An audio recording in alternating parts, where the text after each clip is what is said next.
Don't miss ACEC's next private market symposium on the commercial and residential real estate market, taking place in Scottsdale, Arizona on March 3rd and 4th. Register today to meet leaders in business, land development, engineering, and construction, to network and discuss the hot button issues surrounding this growing market. What does the post-COVID office market look like? How will growth in the industrial distribution market meet the growing demand for e-commerce? How will demographics shape suburban growth? These questions and more will be covered at the event. Act now, space is limited. Go to acec.org to register.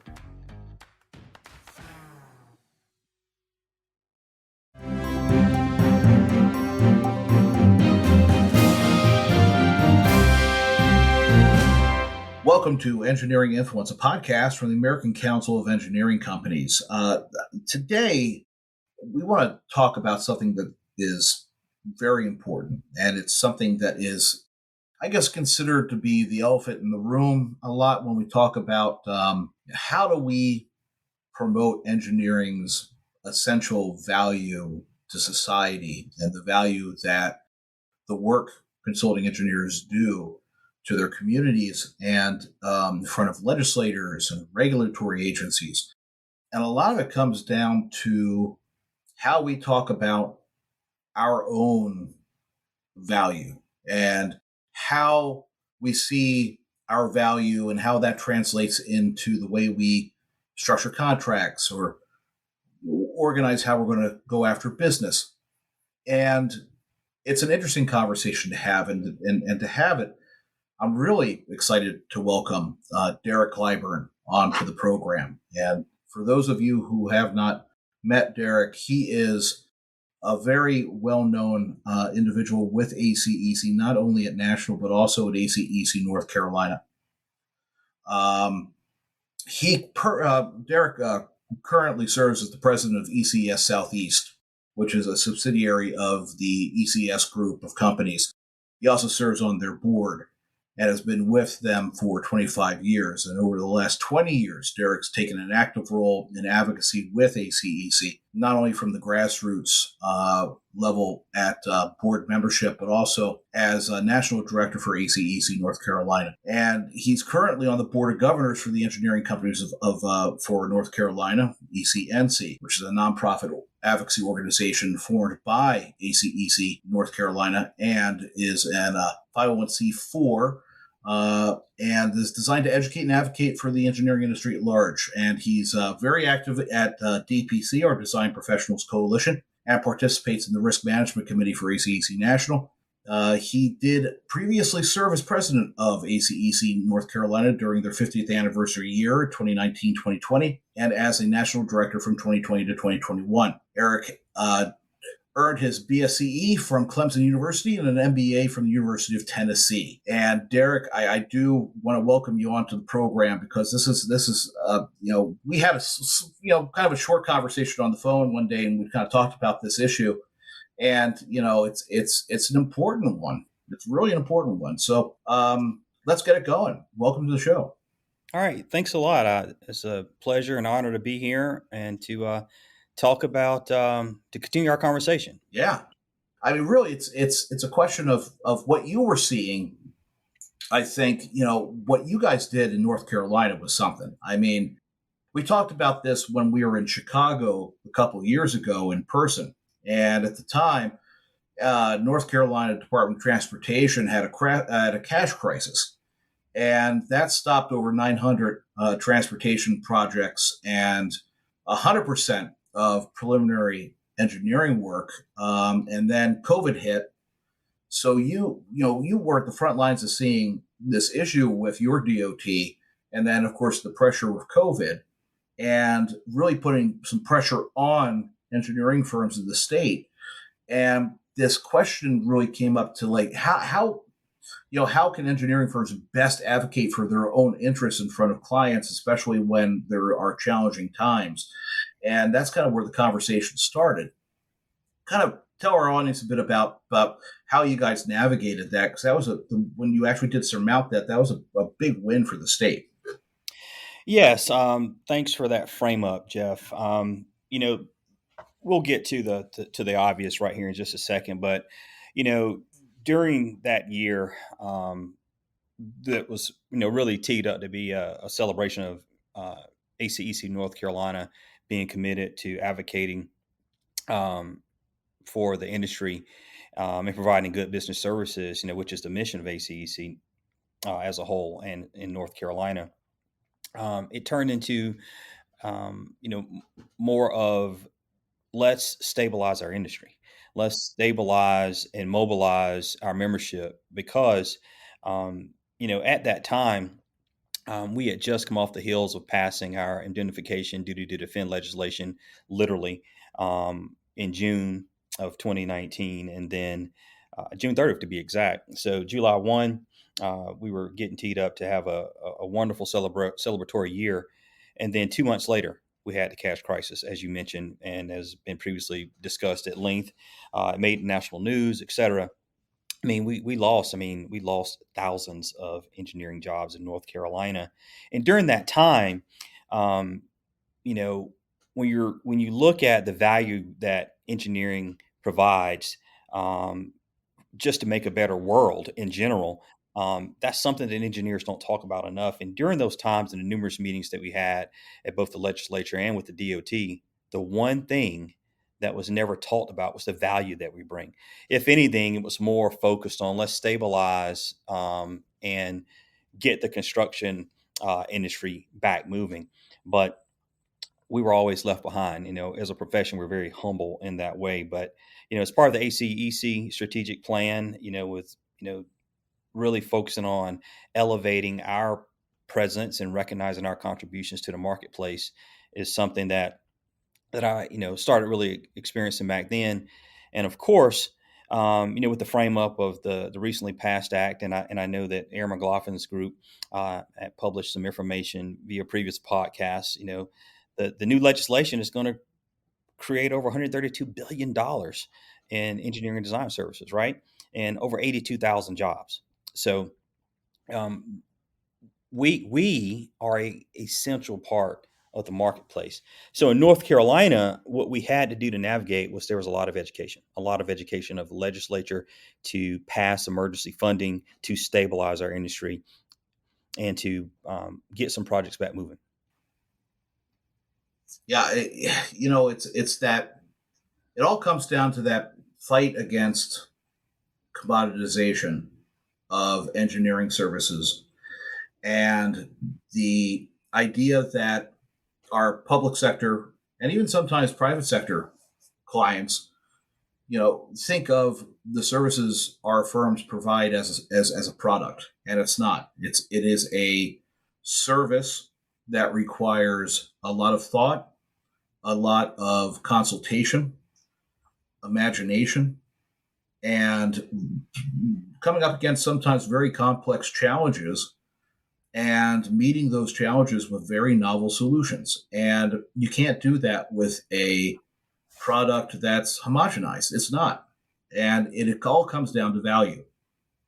And firms and the industry communicating that value at every level through the design process. You and I were talking about some of the other research that we did with the Research Institute, where we kind of looked at we kind of broke it down and said, okay, 5.5 cents of every construction dollar goes to engineering and design services. That's not a lot of money per dollar, and usually that's spent up front. But that 5.5 cents is felt throughout the entire project lifecycle. If you're not spending the right 5.5 cents per dollar in the front end, you're going to have issues down the line.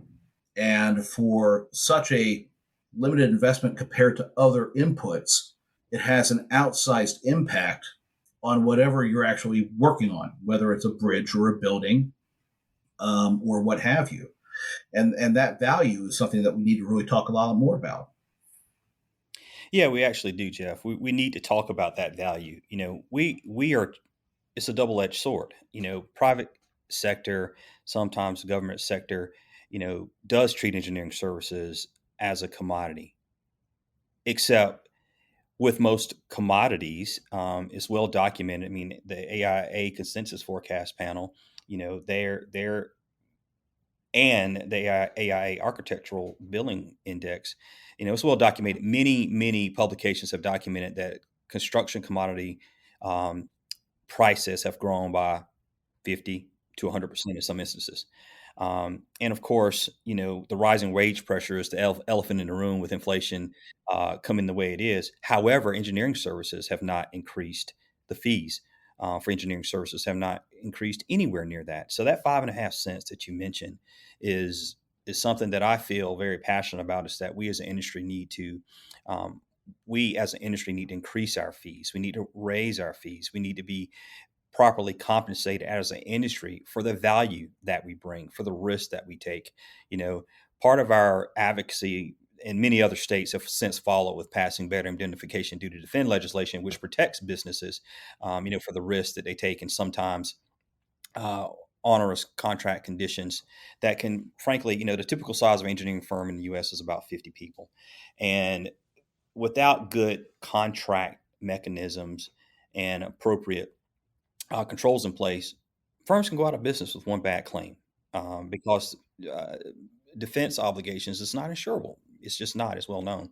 So when you think about the value that we bring, the risk that we take, the critical part that the engineering community plays in the economic development community across multiple sectors, we are far undervalued. And it's time for the industry to take a stand because the Research Institute backed by Rockport Analytics, they talk about the impact. We all know there's going to be a very what I call transformational impact um, with regards to economic output driven and designed by the engineering community as we power forward with the new Investment Job Act.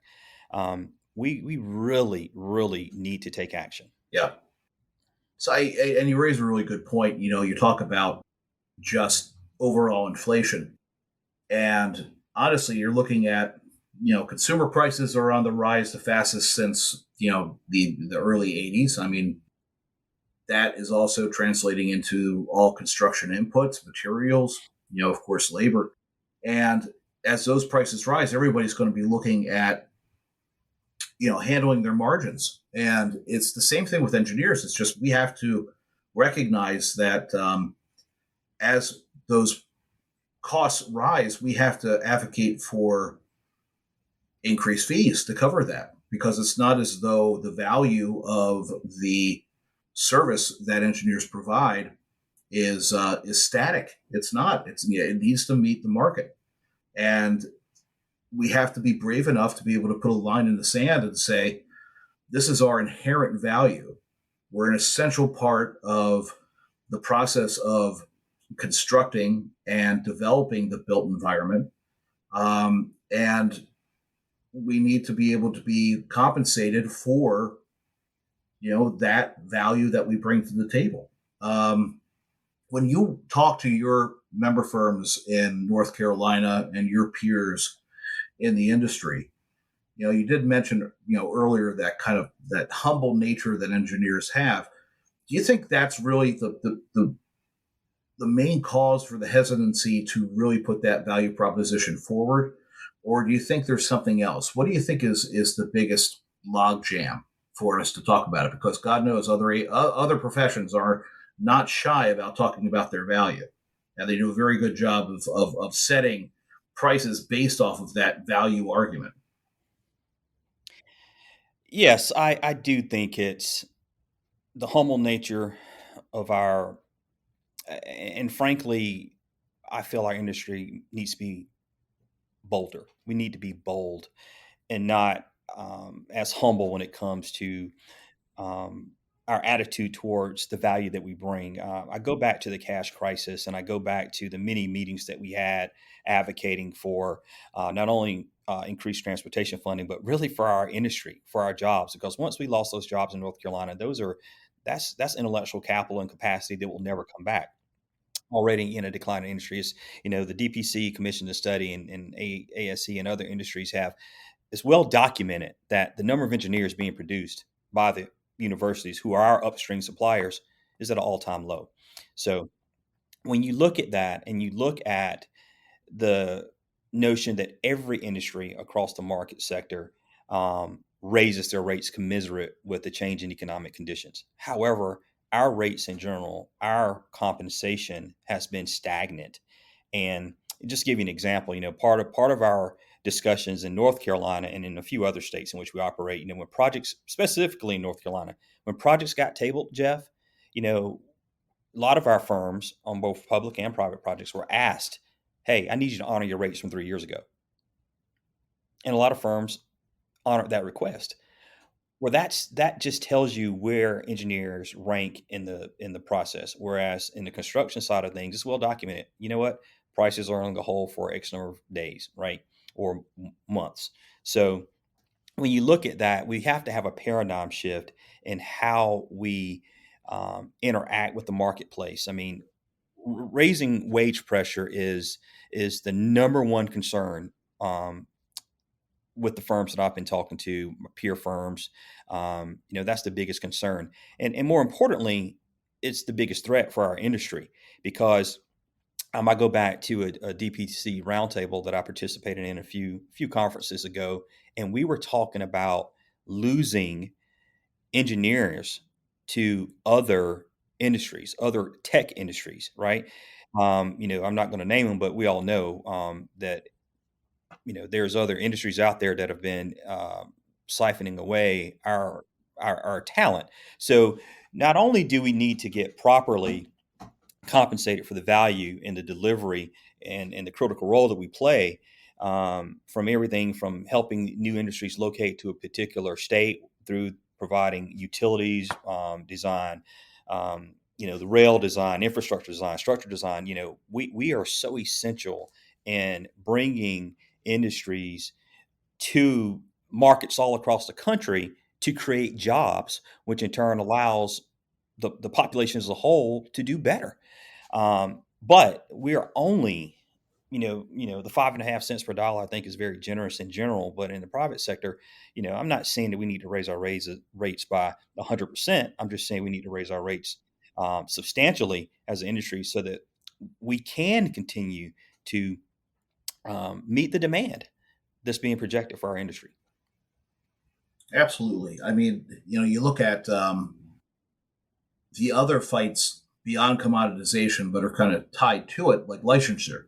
And we talk about states like Arizona that are fairly libertarian in their, I guess the in the area of licensing, and that's another fight not to be shy about. Is the fact that the importance and the value of having a licensed engineer working on a civil works project or even a private market project is critically important because of the nature of the work that's being done. It's you're building a bridge. You're expecting someone to design that has the experience, the knowledge, and is recognized for that, and will design something that will be safe and last for an extremely long amount of time. We're dealing with public safety. We're dealing with the way that people interact with the environment around them. Essentially, engineering is the linchpin that holds the entire modern world together. I mean, it's the challenge is always thinking about how do you adequately contextualize what the built environment is when you can just go out and say, walk outside of your house with your eyes closed, open them up, look around. Everything that you see is the built environment, and everything there was touched by an engineer. It's sometimes so overwhelming that it's hard to really filter down and make it completely tangible. But arguing for our value and for increasing our fees, even in an economic time of stress where we have inflation, it's critical to keep us competitive in the marketplace. You also mentioned recruitment and retention of talent. In your mind, what do you think the industry should be doing better to prevent students graduating or going through college to be lured away, or even young professionals lured away into startups or the tech industry and stay instead as a consulting engineer? Well, that's a great question, Jeff, and just to touch on a comment you just made about our role in helping health, safety, welfare of the public and the structures and designs that we deliver, times are changing. We're also being challenged to design for more resilient structures, for more sustainable structures. So we're being challenged. The marketplace is challenging that. And I feel as stewards of our resources that we've risen to that occasion, and that we not only design reliable structures, which is our duty, but we also have started to design more resilient structures. I mean, I operate here in North Carolina as my base, and we've had several catastrophic storms in which our infrastructure has been tested to the max, and we've responded by changing our design methodology to rise to the occasion to deliver more resilient design. So I just want to make sure that gets said versus just assuming that people not acknowledge that because they don't understand it and it hasn't been articulated. But you bring up a good point about what should we do to retain talent, in our industry. How do we recruit more talent for our industry? I mean, I was reading a recent article in the New York Times about a pilot program that the Federal Motor Carrier Safety Administration, which is a branch of the Transportation Department, recently got passed. I mean, it's well documented again that there's a shortage in truck drivers. So they advocated, obviously with support with other industry groups such as American Trucking Association.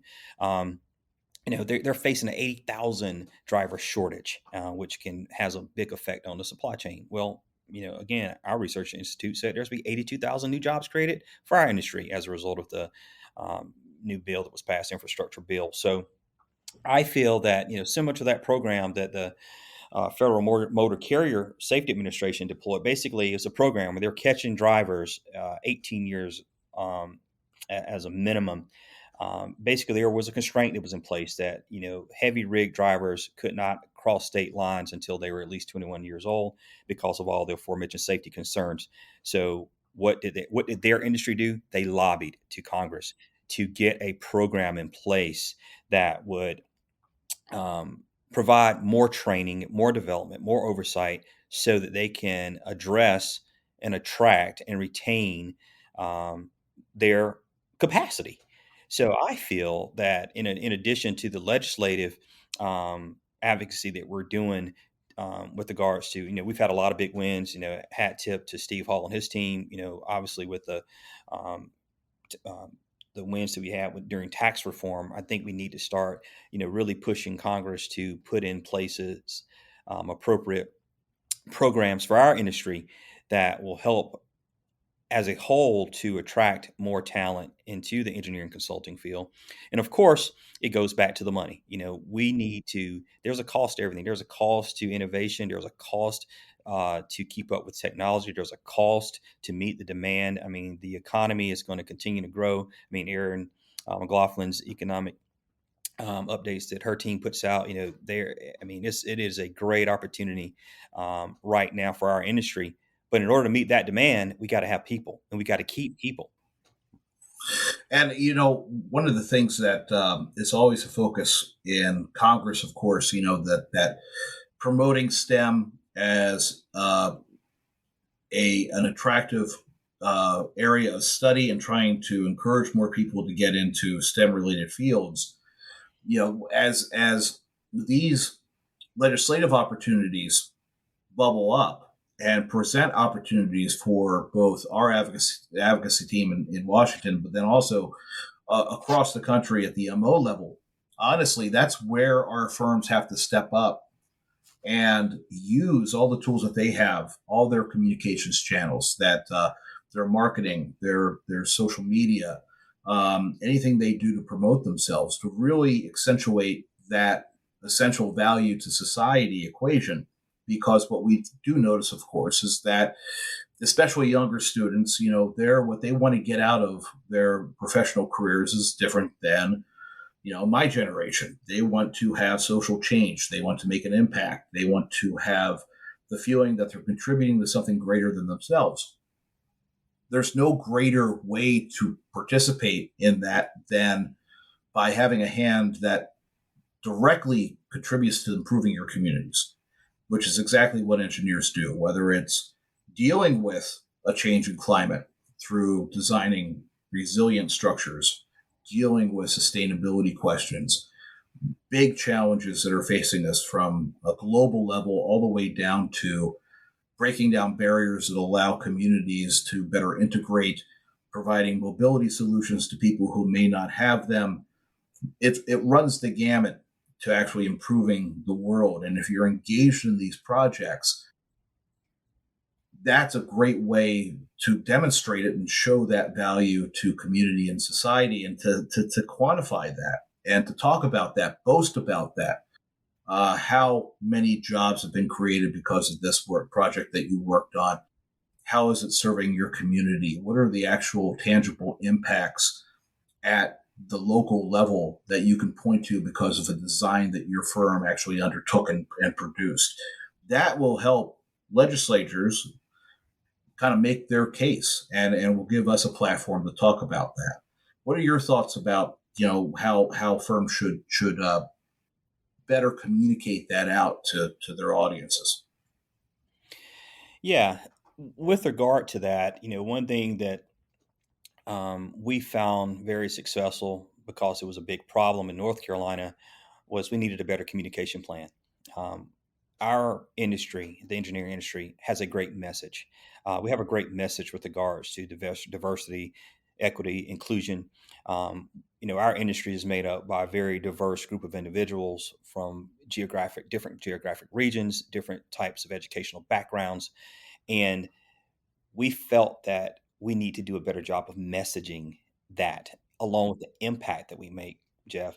And because the impact, and a lot of the, future engineers that will be coming into our industry, or potential, future consulting engineers, they want to make an impact.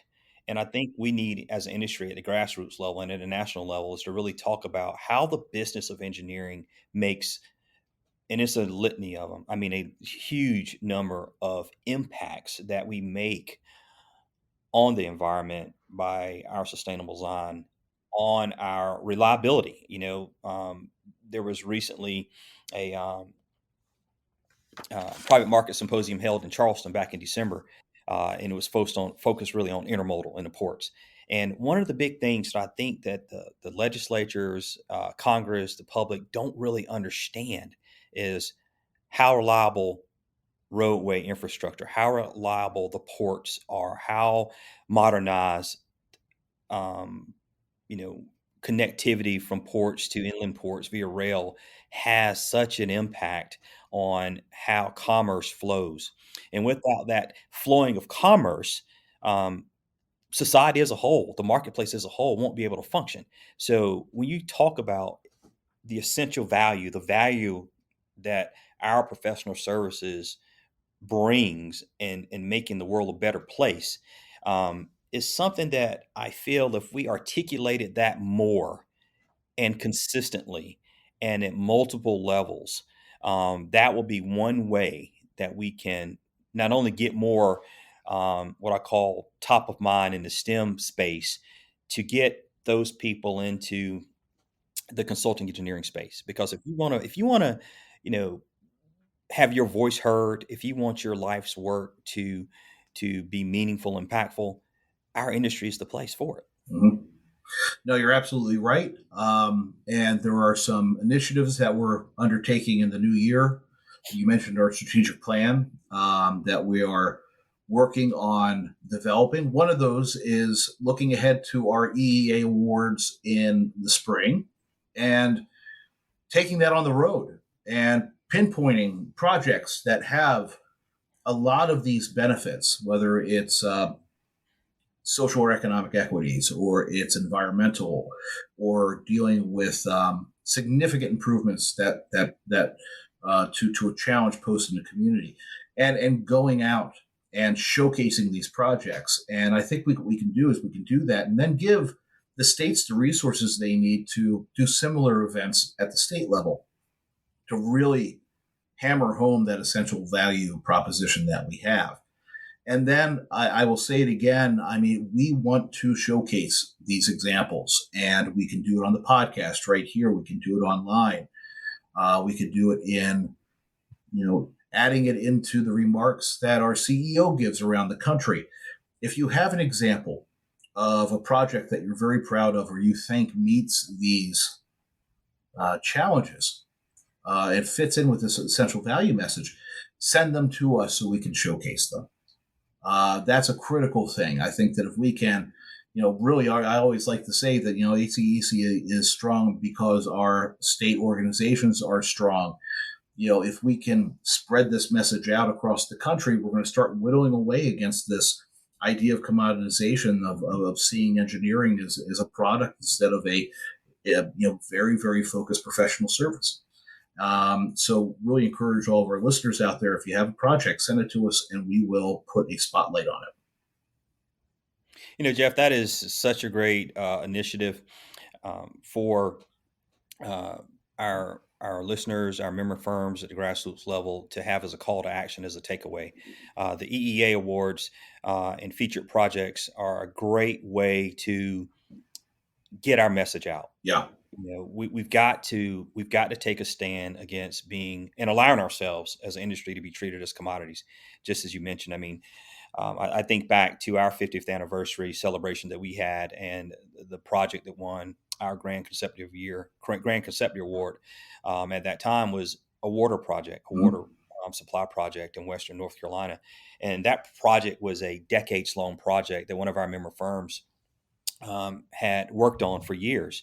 And it was the largest water resource project in the eastern part of the U.S. And it basically, our industry helped a large community in Western North Carolina not lose their water supply. Yeah. And that's something that we should be proud of and Absolutely. not treat it as a commodity. Yeah, that's no small thing. It's no small thing. It's an enormous thing, and it's an enormous value that was delivered to those citizens. So I strongly encourage that we use what you just described, those programs, to get our message out, so that when we make the case, when we make the argument of, hey, this is why our fees need to be more. This is 5.5 cents per dollar. That's something thing of the past, and you just it's really about what you accept. Yeah. It's a call to action to talk about your value. Really is what it comes down to. Don't be shy about it. Don't be bashful about it. The work that you guys are doing, everyone out there at all the firms is significant, because it all goes to improving quality of life. It's a profession that is focused on making things better, whether it's as small as solving a traffic issue at an intersection and creating efficiency, to, as you said, restoring a water system for a community, or mitigating against natural disaster, or figuring out ways to have more sustainable and efficient energy storage. And meeting these national challenges, engineers play a vital role up front. And if not for their work, these projects would not happen. So don't be shy about talking about your value. Derek, I do appreciate your thoughts on this and our continuing conversation about it. Thank you for the opportunity to come on with you and to get our message out, and definitely would love the opportunity to come back mid-year and check in.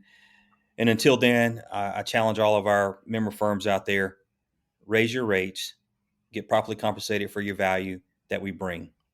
All right, and this has been Engineering Influence, a podcast from the American Council of Engineering Companies. We'll see you next time.